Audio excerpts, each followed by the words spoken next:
It was another typical day at St. Jude's Medical Center, the sprawling hospital located in the heart of downtown. Patients came and went, doctors bustled through hallways with clipboards in hand, and the sound of intercom announcements blended into the background hum of medical machinery. But beneath the daily routine, there was an unspoken tension, a subtle yet palpable undercurrent that hung in the air, especially for those who worked in lower-ranking positions. For Naomi Jackson, a 32-year-old black nurse in the surgical department, that tension was something she'd learned to navigate throughout her career. As one of the few black women on her floor, she was no stranger to being underestimated or treated as less competent, despite her years of experience and dedication. Naomi had worked hard to earn her place, balancing her job with raising 2 young children, and although she loved what she did, the constant reminders of her perceived inferiority often weighed on her. Her shifts were long and grueling, yet she took pride in caring for her patients. Naomi was the kind of nurse who remembered personal details about each patient, their favorite foods, their hobbies, and even the names of their pets. She was attentive and empathetic, traits that endeared her to many of her patients, though they went unnoticed by some of the higher-ranking staff. Among those staff members was Dr. Gregory Henson, a senior surgeon known as much for his surgical skill as for his arrogance. Dr. Henson, a middle-aged white man in his early 50s, had a reputation for being brilliant, but his bedside manner left much to be desired. He rarely spoke to the nurses beyond giving curt instructions, and when he did, it was often with an air of superiority. Naomi had worked with him for years, and though she was used to his dismissive attitude, it still stung when he belittled her in front of others. But today would be different. Today, the cracks in Dr. Henson's arrogance would be exposed in a way that neither he nor Naomi could have anticipated. The day began like any other. Naomi arrived early for her shift, greeted by the sterile smell of antiseptic and the quiet bustle of the hospital waking up for the day. She headed to the locker room to change into her scrubs, nodding hello to a few colleagues along the way. Naomi was scheduled to assist in the surgical ward with several post-op patients who required careful monitoring. One patient, in particular, stood out on her list. Mr. Anderson, a man in his late 50s who had just undergone a major heart surgery. The operation had been performed by none other than Dr. Henson himself, and by all accounts, it had been a success. Naomi had been assigned to Mr. Anderson's post-operative care, ensuring that he was stable and comfortable during his recovery. As she reviewed his chart, Naomi noted that Mr. Anderson was a high-profile patient, though the chart didn't specify why. The name was vaguely familiar, but she couldn't quite place it. What mattered to her was that he was recovering well and would need regular attention throughout the day. After making her rounds, Naomi entered Mr. Anderson's private room for the first time. The man lying in the bed was pale and groggy, hooked up to monitors that beeped rhythmically. His face was lined with age, and a thin layer of sweat glistened on his forehead. Naomi approached him gently, offering a warm smile. "Good morning, Mr. Anderson," she said, adjusting the IV line. "I'm Naomi, and I'll be your nurse today. How are you feeling?" Mr. Anderson blinked slowly, his eyes heavy with the after-effects of anesthesia. I'm okay, I think," he muttered, his voice hoarse. "That's good to hear," Naomi replied, checking his vital signs on the monitor. "The surgery went well, and you're in good hands. If you need anything, just press the call button and I'll be here." He nodded weakly, grateful for her presence. Naomi made sure his pillows were fluffed and his water was within reach before she left to tend to the other patients. Little did she know, the peaceful atmosphere in the room was about to be shattered. Later that morning, Naomi returned to Mr. Anderson's room to check on him again, just as Dr. Henson was making his rounds.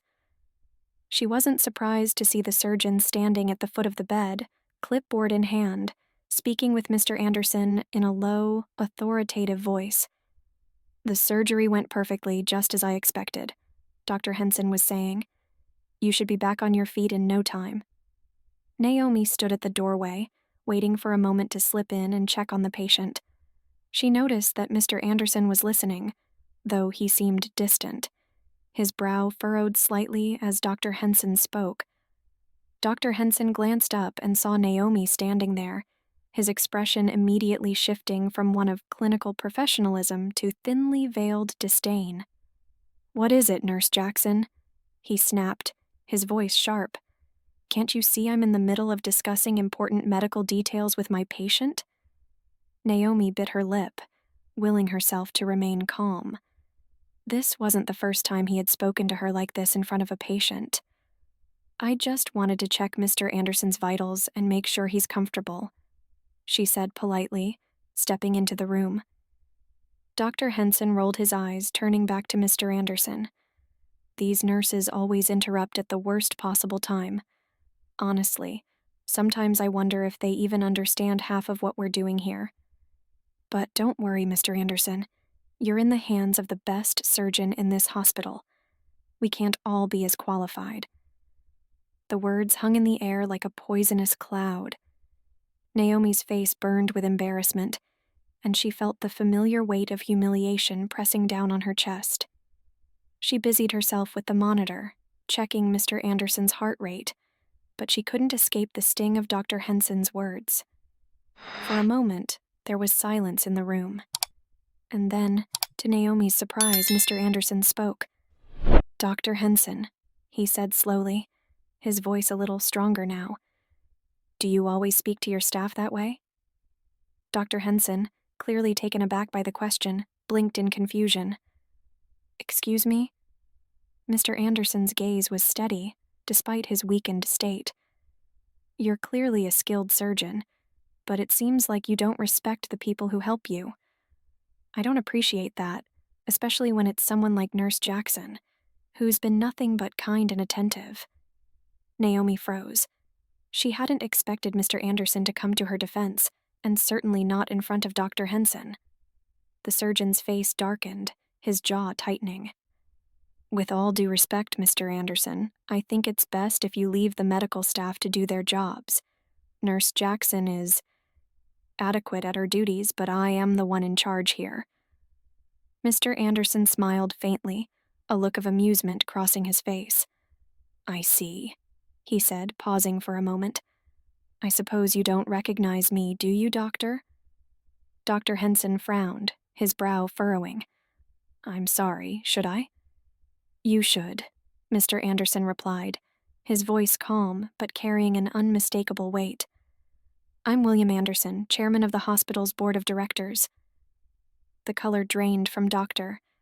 Henson's face as the realization hit him. His mouth opened slightly, but no words came out. He looked like a man who had just been struck by lightning. Naomi's eyes widened, her heart racing as she processed what Mr. Anderson had just revealed. William Anderson was the most powerful man at St. Jude's Medical Center. As the chairman of the board, he had the authority to hire and fire staff, approve funding, and oversee all major decisions at the hospital. And he had just witnessed Dr. Henson's blatant disrespect toward one of his nurses. For a long moment, the room was silent. Dr. Henson stood there, his composure slipping as he tried to process the gravity of his mistake. When he finally spoke, his voice was strained. "Mr. Anderson, I didn't realize—" "I'm sure you didn't," Mr. Anderson interrupted, his tone cold. "But that's the problem, isn't it? You didn't bother to notice who I was, just like you didn't bother to respect Nurse Jackson. You see, Dr. Henson, the measure of a person's character isn't just in their skill or intelligence. It's in how they treat others, especially those who work alongside them." Naomi felt a wave of vindication wash over her, though she remained silent, still in shock at the turn of events. Mr. Anderson turned his attention to her, his expression softening. "Nurse Jackson," he said warmly, "I want to personally thank you for your excellent care. I've noticed your dedication and kindness throughout my recovery, and I have no doubt that your patients are lucky to have you." Naomi blinked, fighting back tears. "Thank you, Mr. Anderson. That means a lot." Mr. Anderson nodded, then looked back at Dr. Henson, who stood stiffly by the bed, his face a mixture of fear and anger. "Dr. Henson," Mr. Anderson continued, "I think it's time you reevaluate how you treat the people who support you in this hospital. Because without them, your skills in the operating room don't mean much." Dr. Henson swallowed hard, his arrogance deflated. He gave a stiff nod, unable to meet Mr. Anderson's gaze. "Yes, sir," he mumbled. Mr. Anderson's eyes remained fixed on him. "Good. Now, I'll be speaking with the board about this incident. I believe there's a lot we need to discuss." Dr. Henson's face turned a shade paler, and he quickly excused himself, mumbling something about needing to check on another patient. As he hurried out of the room, Naomi and Mr. Anderson exchanged a glance, and for the first time that day, Naomi felt like she could breathe. Word of the incident spread through the hospital quickly. It wasn't long before Dr. Henson was summoned to a meeting with the board, where Mr. Anderson gave a full account of the humiliation Naomi had endured. The repercussions were swift. Dr. Henson was placed on administrative leave pending a formal review of his conduct, and the hospital administration launched an investigation into how staff, particularly nurses and other non-physicians, were treated by senior doctors. Naomi, meanwhile, became something of a hero among her fellow nurses. They had all experienced their own moments of disrespect and belittlement, and seeing someone like Dr. Henson held accountable for his behavior was a victory for everyone. But Naomi didn't take any pride in seeing him fall. She knew that real change wouldn't come from one man's downfall, but from a larger shift in how people viewed those who worked in the background of the healthcare system. A few weeks after the incident, Naomi received a call from Mr. Anderson's office. He wanted to meet with her personally to discuss something. When she arrived at his office, she was greeted with a warm smile and a cup of coffee. "Naomi," he said, gesturing for her to sit, "I've been thinking a lot about what happened. It was unacceptable, and it's clear to me that we need to make some changes around here." She nodded, curious as to where this was going. "I want to offer you a new position," Mr. Anderson continued. "I've spoken with the board, and we'd like to promote you to head of nursing for the surgical department. It's a leadership role, and you'll have more say in how the department is run, including how nurses are treated." Naomi's breath caught in her throat. Head of nursing. It was a dream she hadn't dared to entertain, especially after years of being overlooked and undervalued. She stared at him, wide-eyed. "Are you serious?" she asked, her voice barely above a whisper. Mr. Anderson smiled. "I'm very serious. You've proven yourself more than capable, and I believe you'll be an excellent leader." Tears welled up in Naomi's eyes as she nodded. I don't know what to say. Thank you."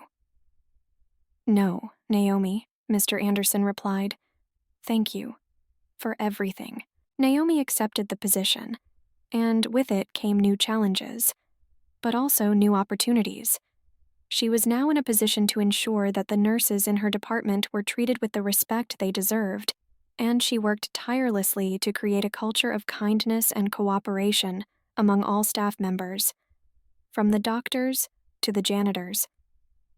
As for Dr. Henson, he returned to the hospital after a lengthy suspension, but he was no longer the arrogant man who had belittled her in front of Mr. Anderson. He kept his head down, his interactions with the nursing staff respectful and professional. Naomi never forgot the way he had humiliated her, but she chose to rise above it, using her new role to ensure that no one else would have to endure the same treatment. In the end, Naomi learned that true strength wasn't just in standing up for herself, it was in helping others find their own voices. And through her quiet resilience, she had changed the course of not just her own life, but the lives of everyone around her. The story of Naomi and Dr. Henson is a reminder that power and prestige mean nothing if they're not accompanied by respect for others. The healthcare system, like many other industries, relies on the collaboration of all its members, from the doctors to the nurses to the janitors.